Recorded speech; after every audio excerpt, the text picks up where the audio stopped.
what is up, guys. Check this out. I was leaving, and look what was sitting here at the exit. A Cuda and a Viper. Man, this thing is sharp. I'm gonna flip this camera around and have a go around. I mean, it's a Viper. Why not, right? Check this out. Yeah, super nice. And it's a this is my favorite body style right here. This is my favorite Viper.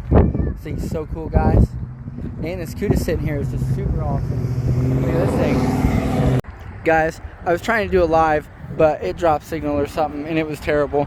So we're just going to do this. I was leaving. You can see the Auburn auction over there. And I come out and parked right across the road. Is a Cuda and a Viper. Guys, this is my freaking favorite body style Viper. This is awesome. Super, super cool. It's not in the auction, but technically they're at the auction. So we seen them here. Super cool. Real nice rides. Both of them. Purple Cuda, Viper. Super, super nice. So cool, guys. So cool. But that's what it is, guys. We're headed uptown. From what I understand, it's a pretty big event up there. Looks pretty cool. So that's where we're headed.